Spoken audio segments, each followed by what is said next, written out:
Hello，大家好，和記好馬睇到兩場星期三度下俾你哋參考。講到你想睇和記好馬戰果嘅，就手機寫和記好馬，到手機會彈出嚟俾個 like， 想加入和記好馬群組咧，到 WhatsApp 俾我。咁咧講到禮拜咧，我哋群組咧都中咗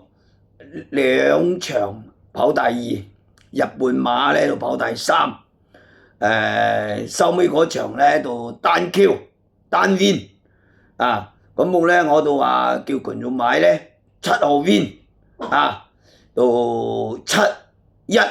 二重彩咁即係你買得 win 即係7號 win 即係1號都係即係二重彩單色二重彩兩隻搞掂真係唔係講笑㗎，呢啲係我哋睇馬嗰啲專業我中意單 win 單 Q 啊嘛，所以咧我就係度呢啲單 win 單 Q好似日本嘅嗰場咧，如果係我叫群組買14號咁我咧就跑第三咁我咧要兩場我就跑第二，咁我咧所以咧和記好馬咧就繼續努力，咁我講兩場俾你哋參考下啦咁我咧就第二場雙贏8號杜燕文家良隔咗18日呢隻跑上一次咧我介紹咧跑2000咧贏咗啦，呢次跑到200即係2200，咁我覺得佢咧呢隻馬咧仲有船操仲好靚，真係好靚咁我雖然係隔咗10零日咁呢隻馬都可以冧莊嘅，我覺得雙贏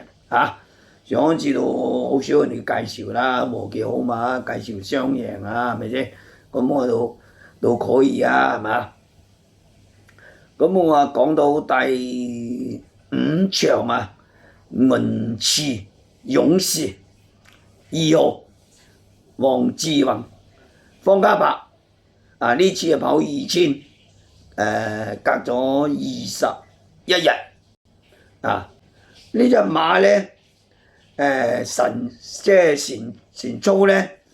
我覺得佢操得呢次仲靚過佢上一次嗰啲前操，所以咧我就係再即係介紹呢隻馬俾你，應該都算要啲分頭嘅，點樣熱門都要分我諗自己要6、7倍㗎呢啲馬，咁我如果要得6、7倍直接係買得過呢啲係嘛？咁我度重複講一次2場8號5場2號呢兩場睇下幫唔幫到大家即係有陣時好簡單嘅，你做和記嗰啲馬嚟做腳做膽都好係嘛？咁我咧你識電 OK 嘅係嘛？我哋中意現場現場睇馬真係我可以㗎，真係現場嗰啲馬咁我哋群組上期馬有橫掃孖寶呢禮拜有單 win 單 Q 二重彩係嘛咁我咪中咯，咁我都會繼續努力㗎希望咧星期三大家精神我講嘢就係講到好簡單就係我背後咧我都會落咗好多心機去度嗰啲馬，真係唔係咁容易度隻好馬㗎，有陣時好似我啲現場咧，我要睇嗰啲冷即係我睇到嗰啲熱門唔得嘅，我就會介紹俾我群組買。即係有陣時好多10零倍嗰啲熱門馬我都唔要，咁我佢哋介紹俾群組都跑第二啊。咁我話希望咧禮拜三大家精神啦，好啦，拜拜啦。